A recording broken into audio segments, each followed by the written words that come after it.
100. We are old, officially old, man. We're old anyway, but we feel older now. Yeah, we had a party on Friday just gone, cracking party. Thank you to everybody who came down. Especially the DJs.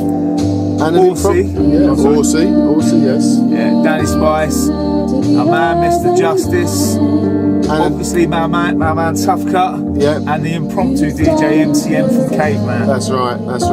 Yeah. Came along and rocked a lovely little set, so yeah, it was good. I felt terrible the day after. Yeah. Just not used to these late nights, but hey, still paying for it now. But wicked night. Thanks to everyone who came down. I suppose we've got a fair bit to talk about. 100 episodes. Lots of people have been in and out. Lots of people have actually become friends. You know what I mean? Loads of people have. We've been sort of. Well, I guess. Too many names to mention, man. Too many names to mention, but we will try. Yeah. Through the show, we'll ramble on about that. We will. We're going to ramble on. First and foremost, as always, we're here to play music. And this is excellent. This is a brilliant new album by Rory Moore. This is. Rory Moore, Looking for Laszlo.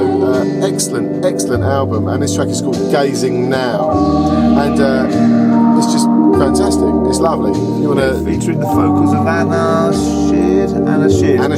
There you go, Anna. What did you share, Anna? Yeah. But it's brilliant. It's out now. Is it out now? I think it's coming out very soon. So yeah, we got ours. But it's brilliant. So something a little bit different than what we normally play, but it's awesome. So good. So there you go. Yeah, cracking. We're playing 12 tracks this week. Well, actually 14. So 14 actually. Yeah. We've got two brilliant guests this week. Our favourite guests, us. Exactly. A little interview of each other just to chat about it. Because someone asked us a few questions, so we thought we'd do it in the red chair. Yeah. And we're also going to play our favourite album each. Yes. So, that's right. Cool. Yeah. Rory Moore is actually he's related to the shed, kind of, because the bloke who actually helped put up the shed is his brother. Yeah.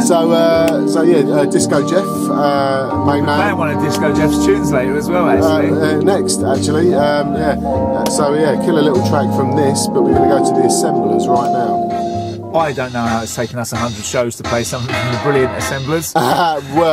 Probably because I'm a little bit shy, and just in case anybody says that's a load of crap. But this is. But it isn't a load of crap. It's excellent. It was a bit of fun, and hey, it sold out when we actually pressed it up a long time ago. It must be Norman J's Tune of the Month. It was Norman J's Tune of the Month, yeah, and Piccadilly Records in Manchester as well.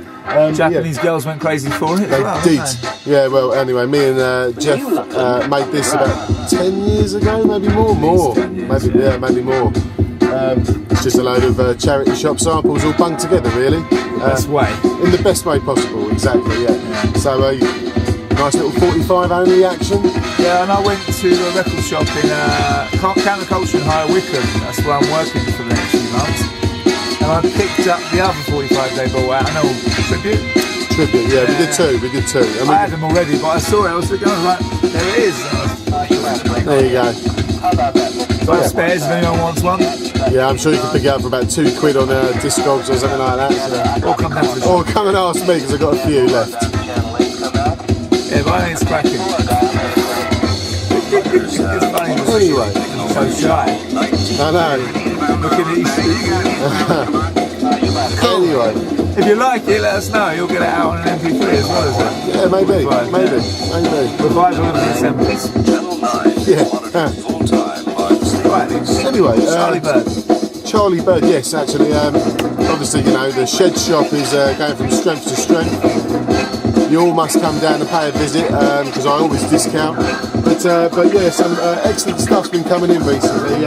Joe Davis, a guy who works at Far Out Records in Ladbroke Grove, he popped in with about 300 plus surplus stock, and there's some great little bits in there actually, so there's a few of them that are making it onto the show today, and this next one coming up is Charlie Bird Aquarius, and a cracking version of You've Made Me So Very Happy by Blood, Sweat and Tears. So from this cheeky little ditty to this. I went into the shop yesterday and Chris paid me this in the shop, and I was like, yeah, I'll buy that. No, actually I'll keep it to myself. I was still going through the records that had come in, and I was like, nah, this is coming over me. He's a tease. I'm a tease. I can't help him. I was teased badly. I've actually got a little negligee on under here. Yeah, he's got nothing on actually. You never wear anything underneath. No, we don't. That's why the guest always looks at the scope and never come back. That's what, yeah. Well, the ones that do say something about them, don't Exactly. Yeah. Tough car. The little dogs. Yeah, obviously the incredible skin-slapping Bernard Purdy on drums. Our friend, Shed friend. Yeah, but it's wicked. I like the track My Blood, Sweat and Tears, to be honest with you. But, I love the track but this is a great one. We got another Bernard Purdy drumming. He's on the album, but I don't think he's the drummer on the track that we're going to play. But yeah, we're going to go to Dizzy Gillespie next. Killer album. No, we haven't. But, and we may not, but you never know. Dizzy Gillespie.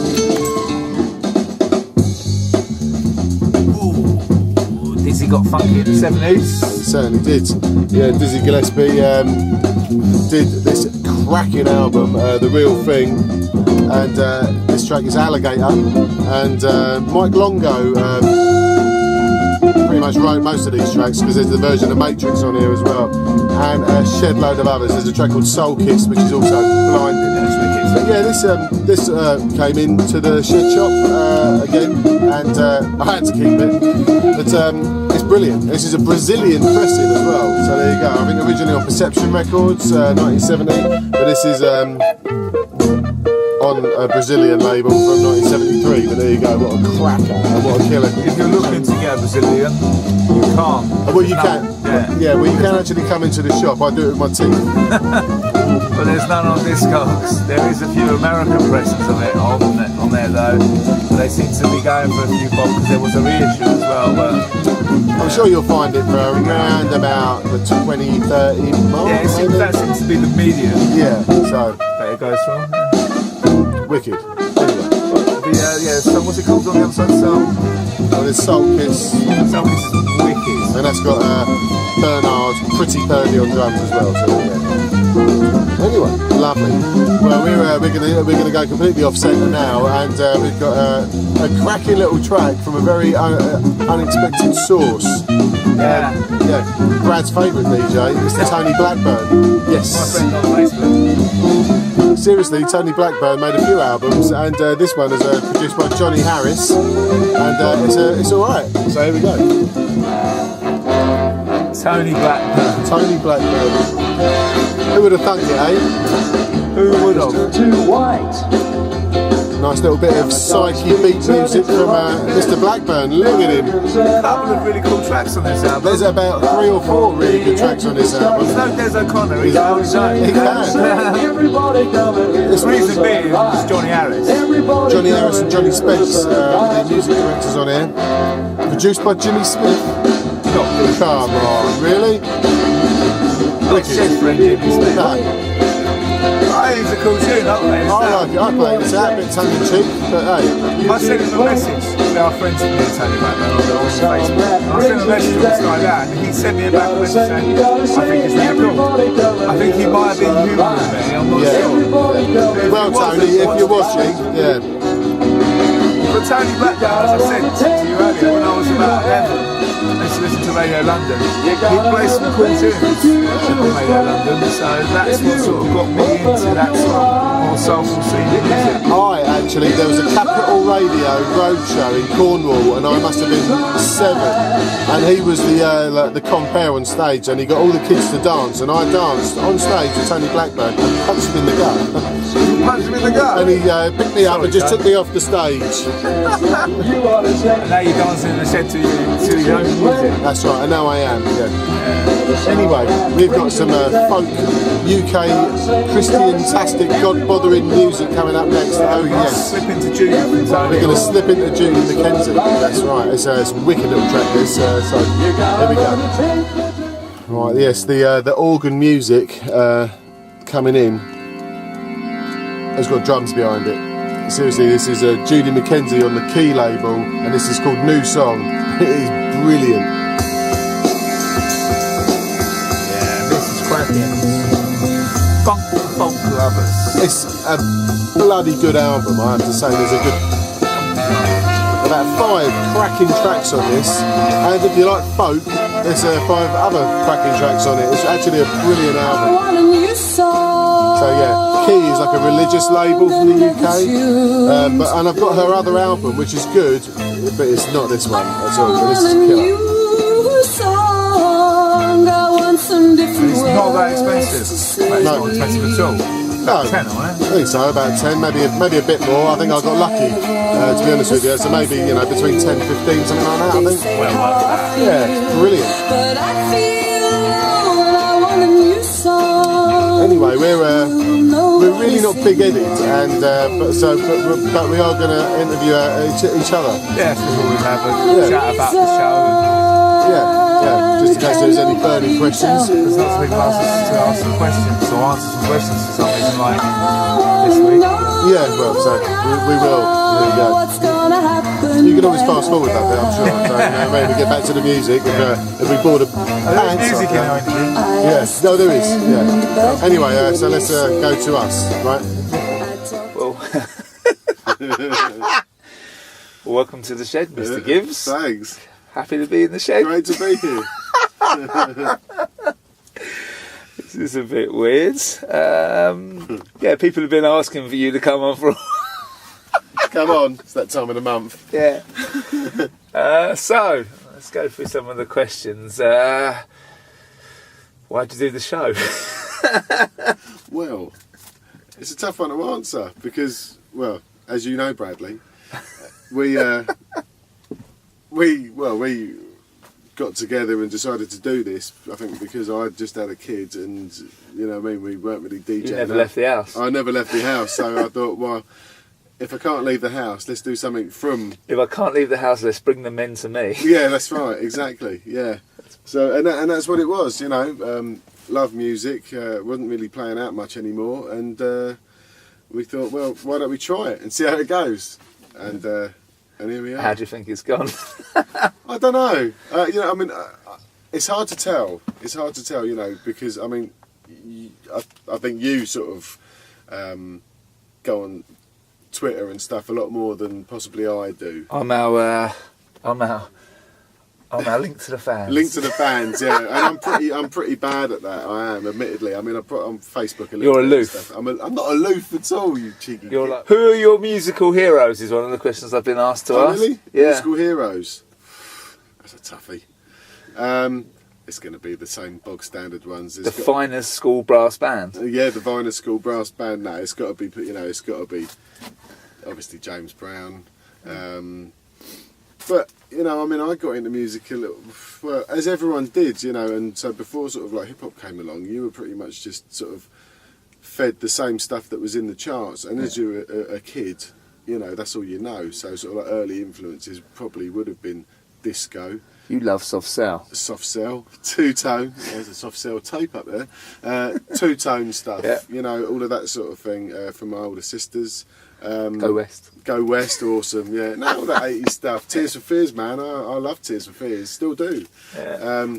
But I'd say musical heroes. Oh, God, the Juice Crew, Marley Marl, Public Enemy, all of those when they started sort of coming out. I was into hip hop already, but it just started to get a little bit more personal, and I think I was getting to an age where I felt it was very personal. So that was that, and then obviously as you get older, you start liking the beats, and then you get into that sort of music. So then you'd be sort of talking, Bernard Purdy, people like that, drummers, wicked sort of like, the Mizell brothers, producers that have tracks that you just really, really love. So difficult one, but yeah. What's been your favourite moment on the show? Oh. Well, not that I'd ever want to alienate anybody who's been in the show or anything like that. But I think the biggest buzz was when Billy Business came in, and you were like a teenage girl. Take that. When he's what he was. He's your Harry Styles. Yeah, he is. And no, it was definitely upon meeting him, because he was a bit of an idol anyway.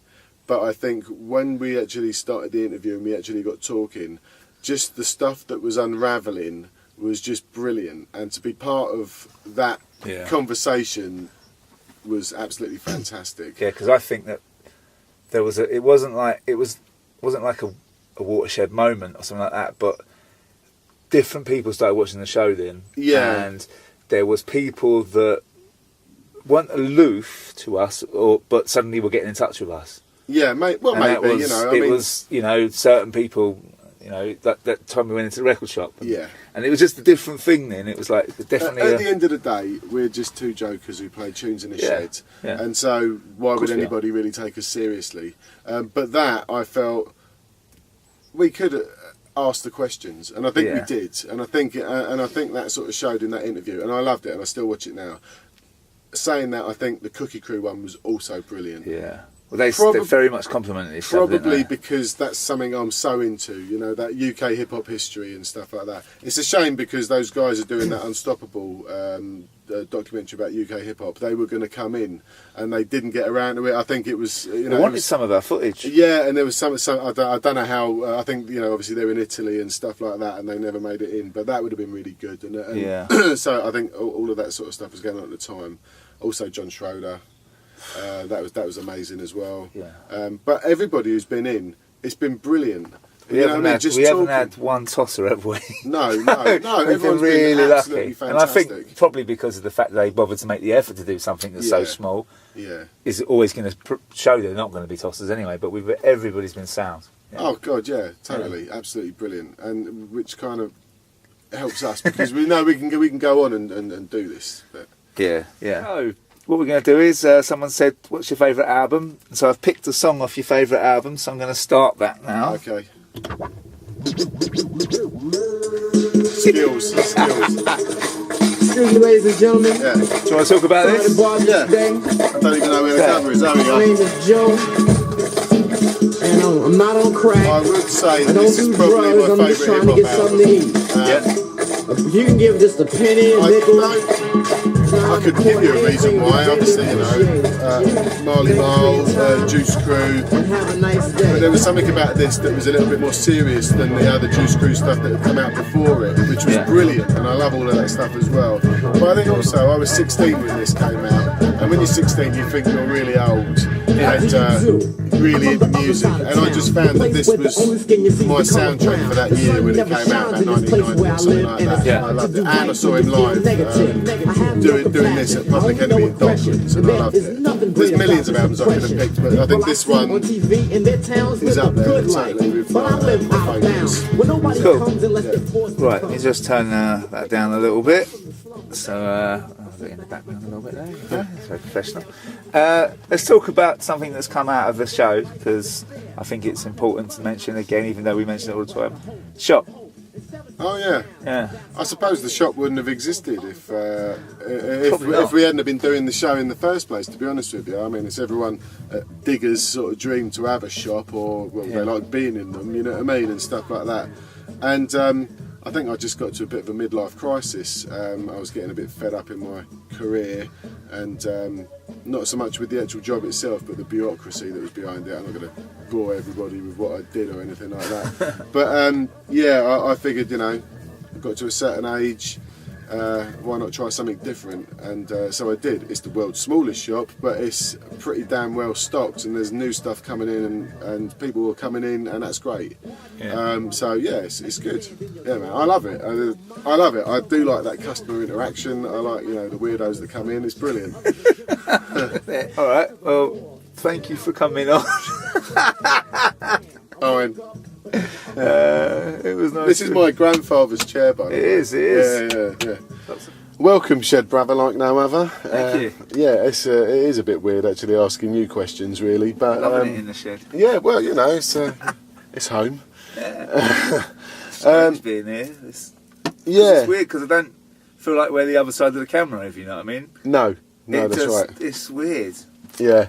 So, Brad, Chris. what if So that's what everyone asks. Where do I look? Yeah. Don't look at the camera. Look at me. Yeah. So, tell us a little bit about how You look a bit heavier from here. heavier. Yeah. I feel a bit heavier. I've been eating a load of crap. We could probably watch 100 shows and watch our weight go. Oh yeah, I'm Like sure that, people. yeah. I'm sure people. You're do. skinnier than me, but because you've got quite broad shoulders. I noticed that the other night, Friday, when we were DJing, I actually did have a moment where I thought, Chris has got quite good shoulders. he's swimming, because you used to swim a lot, didn't you? yeah. He's got form. I think you've been a fan of swimming pools Since the Bronski beat. It's the Bronski beat video. Yeah. And you've been waiting and hoping, but that ain't going to happen to you now, is it? Yeah. You'll have to be the man in the video as opposed to, like, Jimmy Somerville. Yeah, but you like Jimmy Somerville as well. I used to have a haircut like Weren't you the ice cream man that he slept with in the bushes in Glasgow or something like that? It's only... He didn't have the money to pay for the ice cream. What can you do? And we didn't have a lubricant to have. I know. Dirty boy. Dirty boy. Yeah, sorry. It's all right. was we? I don't know. So I mean, obviously, I've sort of like said how we got together, but I mean, How we got together? no, in regards to doing the show. But yeah. how did I mean, from your point of view, suppose- what were you doing that led up to I us? suppose it's, then? to be serious for a second, I mean, I know we've spoke about this in interviews before, but I was I was writing with a fella called Andrew Bulkwill. He's a really good musician from Chelsea, and I've been writing stuff with him, and it wasn't the sort of stuff that I write, but he comes up with very nice melodies, and I'd help him with lyrics or do lyrics for his melodies. And at the time, I was managing him, and he was on tour, and he was getting a lot of press and stuff like that. And through the tour, because I didn't have a clue about to be a music manager, we come up with the idea of doing a blog, and he'd play with people that he'd met through his tour that he was either supporting or something like that. Priest. Yeah, priests. Things like that. And we were doing these little music videos, and then I bust my leg, and so I was off my feet, and that sort of come to an end because he was very busy with that, and obviously needed more attention than I could give a young man. And, so I thought, well, I'll speak to you. And I'd known you for years. Obviously, we've been friends since teenagers, and I'd hear about this bloke that just used to sit at home all day watching Mannequin. But that's true, isn't it? That was a true thing. You used to sit at home and watch Mannequin all day. No. Yeah, it's true. And so he worked in a video Hollywood. And so we'd been pals, and we'd started out in he used to play music. His garage was like a club. This is true, when we were kids. And everyone hung out in his garage irresponsibly. No. So... So yeah, but then I spoke to Chris. We got down the pub and we were doing what we usually do, sitting down the pub in the week and having a chat about movies, quoting movies, getting looked at like weirdos. And I said to you that you should do something like we do with like I think I said like breaks of the week or scratch the cuts of the week or something like that. Yeah. And you said, "Well, do it with me." And so we did. And I remember thinking when we did it the first time. I remember thinking that was really funny. I remember watching it and thinking, we're a pair of fucking idiots. Yeah. But then we'd committed to doing it, and then it was like, is everybody thinking that we're idiots? But it went all right. Yeah, well, and I mean, the first one looked shocking. Oh, they're the first 12. But I think for me, what made it feel like we're onto something was when Format got in touch. Because even though I think the first funny one was one with when Ollie came in, that was good. Yeah. And there's that bit where we all do this silly dance. So I just thought that was funny, and and immediately there was like puts up like someone's salute to Milk Crate Kids. He was on it straight away, and he was sharing it with his little. He's got like a really good following. So it was that. It was Format was the first like thing that made you think fuck me, because even like I bought music from the Mature B-Boy, and it was like weird that someone like that would get in touch, and then because he was so down to earth and on it straight away, it was like, yeah, all right. And he helped us get a following, and then Giles Peterson getting in touch helped us get that, made our following jump right up, and then I think it dropped off again, and then we picked up. But the I don't know, it was weird. That's how it started in a rambly way, but it's nice. It's nice because we've made a community. I feel like it's. Or we've somehow nestled ourselves into a community which may or may not have existed. I don't know. I think it existed, but it's like when you see like it's nice things like Justice and Leon Riddard and Justice when he and on M-Jazz. I can't remember the guy's name. Critical Resistance, something like that. We put one of their tracks out, and because they met through the show, and these people had they had their own thing going on anyway. They had a big thing, but it's just nice. Yeah. In a way to, I'm not trying to not be humble, but in a way to feel like we're putting people together. You know. Oh, we're like puppeteers. We're like Cilla Black. So we've made friends out of it for life. Oh, totally. You know, we're lucky. Yeah, definitely, you know, definitely. Some of the people we've met are big names, and they're so humble and friendly that, you know, I mean, Matt stays in my spare room. Yeah. He doesn't even look for the cameras anymore. So it's just nice. It's just, it's a nice thing that we've done, Chris. Yeah, I think so as well. Nice. I think so. Yeah. So, well, what about your musical influences? You. For me, I mean, I started out loving. We've said all this stuff before on other interviews for people, but for me, I started out listening to soul, you know, and my dad was into all sorts of things, but he was really into like he liked soul and even like early R&B stuff like that. And I remember listening to a Brooke Benton album really young, and Sam and Dave and things like that. I got into and that, and then. But for me, I've always been much more. I like singer-songwriters and things like that. That's more my influence. The soul and funk thing's always been there, but that's much more my thing. You know. Yeah. So obviously Dylan is my biggest hero. You know, Nick Drake and things like that. You know, but yeah, that was my early influence. Tony Blackburn, as I said, I used to listen to Tony Blackburn on the radio on Radio London and that, and I was young, but. I don't know that, and I used to go into town and buy soul and funk. I used to buy, at first I'd buy like soul records, more mainstream soul records, and you know, then I felt, even as like a 12-year-old kid, that Atlantic sound had a bit more of an edgier thing, especially when I first heard Booker T and stuff. And then you get into, when like you heard like urban classics and things like that, then you get into that edgier, funkier thing, and then with hip-hop, come the samples and stuff like that. So and it kind of the normal. It crossed into it, didn't it? Yeah. Yeah, the normal progression into that sort of thing. But got into jazz. I love jazz. I got into jazz through Louis, and probably you as well. Strangely enough, although I don't. The pivotal moment for me always was when Louis played me the Cat. That's what made me start to like music without lyrics, almost. You know. But you would have definitely influenced me all, because I mean I've known you since we were about 14, 15. Totally, yeah. So I'd definitely heard stuff, although I just remember that moment through Louis, and that got me into jazz and stuff. Yeah. And, but yeah, I don't know. But, so, we got a track. Yeah. What is it? Well, in 100 shows, I ain't got to play Bob Dylan on the show, and I thought I'm not going to miss it, because my favourite album is Highway 61, Revisited, and it's wherever it's Well, gone. tonight, Bradley. Tonight? Is Bob here? Yeah, it is. Bob's here. He's popped in. So there it is. If you buy one Bob Dylan album, buy this, or Blood on the Tracks. But Chris is going to play Ballad of the Thin Man. Here we go. Yeah, so it's I don't know what to say. I'm not going to be. Come on, you can tweet Bob Dylan and sort of like say that you're his number one fan. Yeah, I love you, Bob.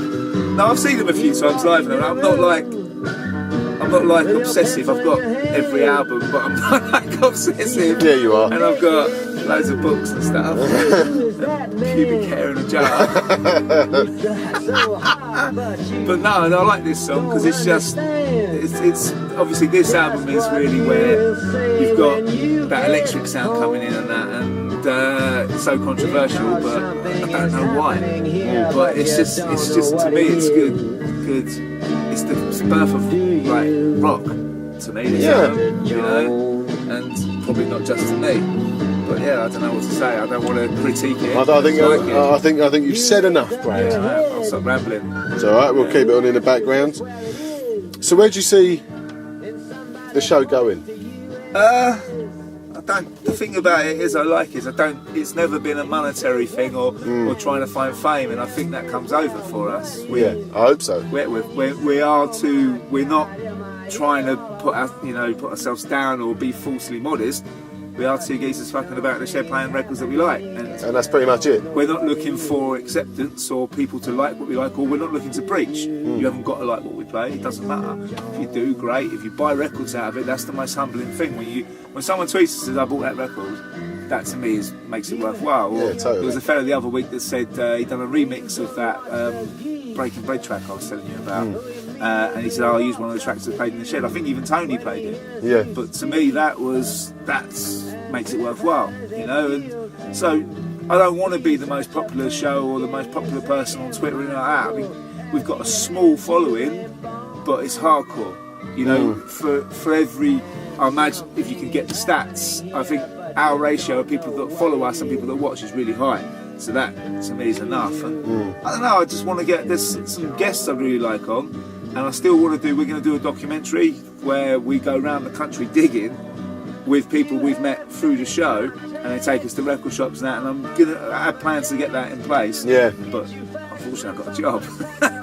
This is a bit rubbish, but that I want to do that. We'll make it work. We'll make it work. But that I want to do that, and I'd like to get some more guests. Yeah. I'd like to see. It's hard to get a night going for this sort of thing because we do have a good following, but it's hard to, you know, get a night going because of time. But I'd like to have a night, again, not for making money, but just a night where once a month we can do something, and people come. And like I said before, maybe even like have a night where you sell records or people come and do trades, something like that. That'd be so cool. But yeah, just carry on going as we are, mate, to be honest with you. Cool. We'll continue. We're not going to stop buying records, are we? No. So the shop's a great thing. It is. Yeah. It is. I'm trying to think of stupid things to ask you now, and I can't. See, I'm being more professional than Chris is. No, you were the one who was asking the questions. Wicked. Well. All right, thank you very much for interviewing me. I'd like to come in on the show. Shall we play some records? Let's do that. What a pair of weirdos they were. Yeah, pricks. Anyway, this is cracking. This is great, actually. Yeah. This is the psychedelic sounds by the famous Casanovas, and it looks like it's not to be confused with us. Nah, the psychedelic Casanovas. No, the famous Casanovas. Yeah. Anyway, there's a couple of real corkers on this album actually, and this one is a kind of version of Ride Your Pony mixed with Watermelon Man. It's exactly, isn't it? And it's called Melon Man. Which is exactly why, yeah. Oh, you cheeky little Casanovas, you, making a little pun like that. There's actually another really good version of North Song on here as well, Work Song. And it's, a good little album. Sadly, I've got a little bit of a scratch in that track, so we plan for this one.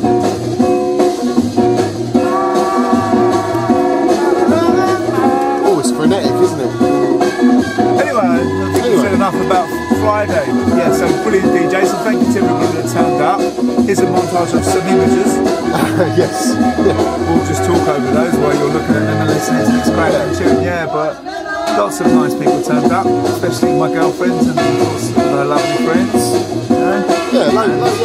It was nice actually, you know, quite a few people who actually watched the show turned up, and it was nice actually meet them, shoot the shit, and you know. Tim Robinson, who's been watching the show from the start, he got pissed on his own and danced all night. And this guy's a legend, he's a party in his own trainers, man. He is a party in his own trainers. And it was lovely to meet Leon. Thinking of, Leon, what a wicked guy, and an amazing artist as well.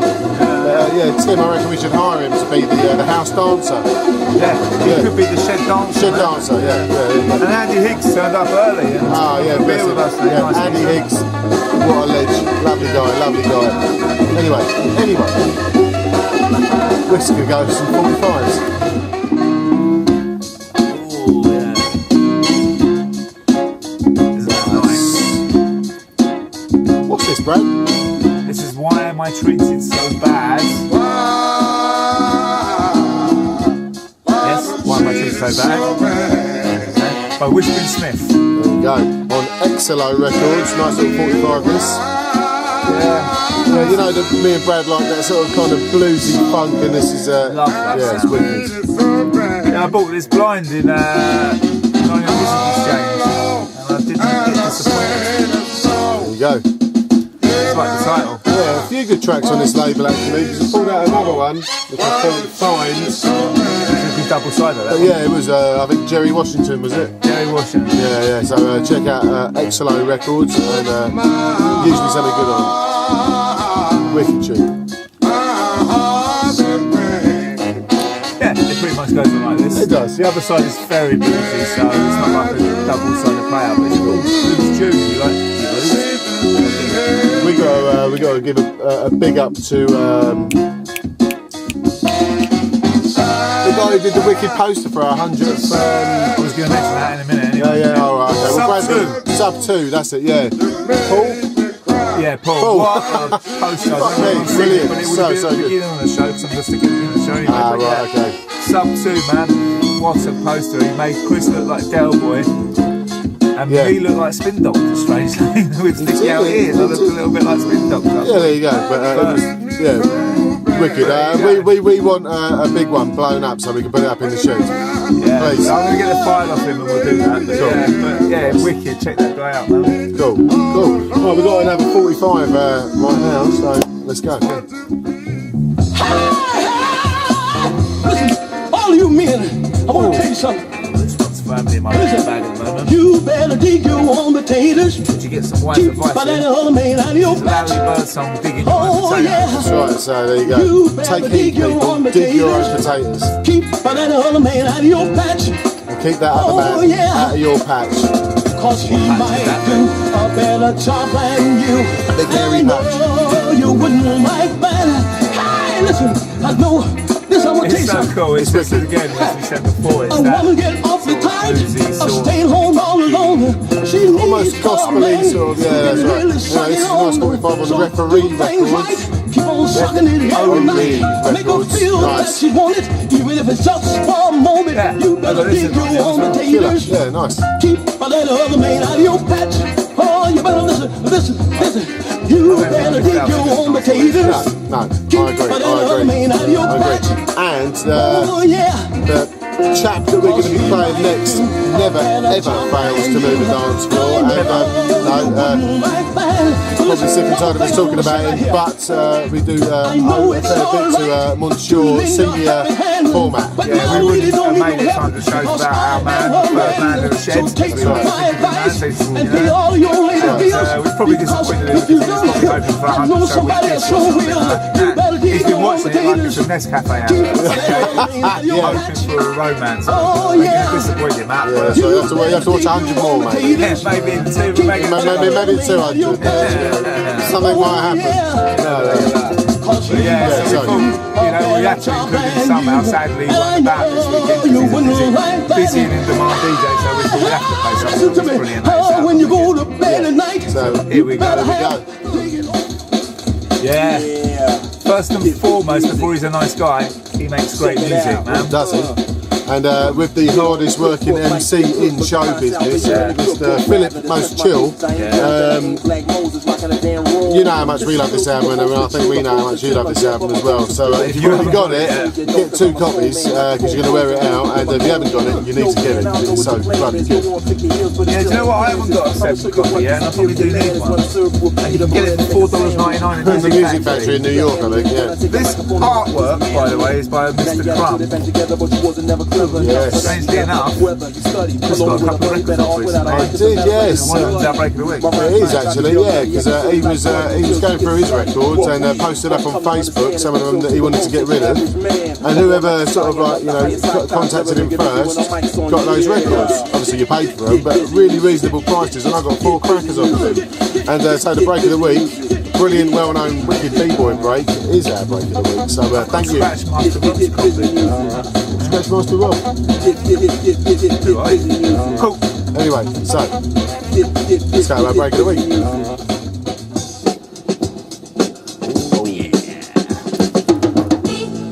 Yeah, I love this break. I mean, the whole song isn't great, but it's what a break.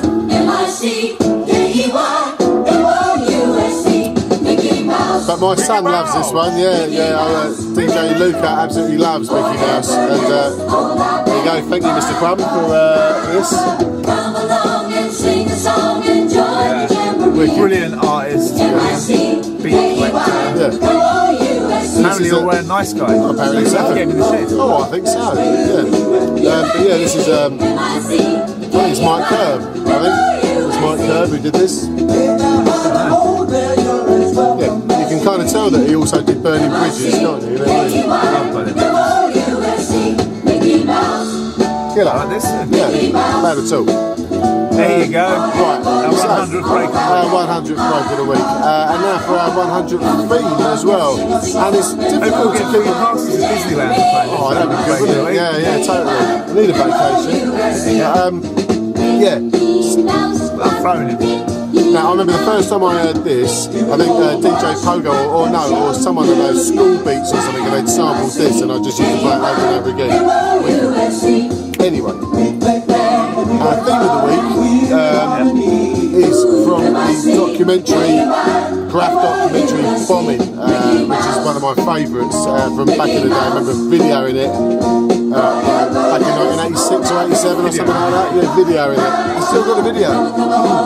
Anyway, and so our theme of the week is actually from that. So here we go. Ooh,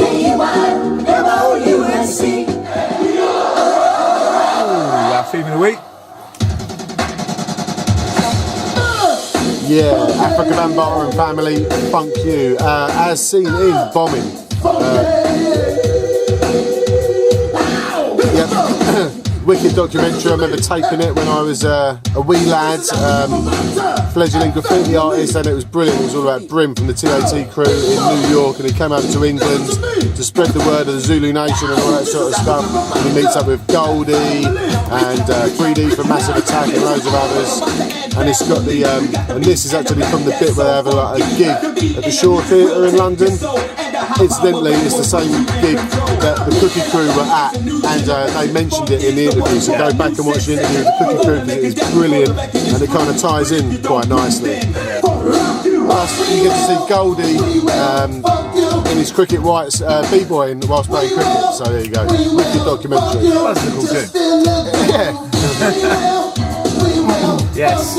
Well, I hope we've funked you for 100 shows and you pulled plenty of tracks out of this or found some great tunes or rekindled some nice memories. Thanks to all the guests that have come in, some amazing guests that have given us a different angle. You know? Totally, yeah. They've just been brilliant. Everyone that supports the community that's built up around this, we're so humbled and lucky to have, man. Everybody, I don't want to mention too many names of that because you don't want to forget anybody and all that. That's right, yeah. But it's everybody knows who they are that's helped out, man. totally, yeah. So. It's a small but successful little thing. You know? Yeah, that's right. And we'll keep on doing it if you keep on watching it. So there you go. I mean, so we average about 500 watches an episode. It's been amazing. So, you know, some people seem to watch them in chunks. Some people are ready every Tuesday, man.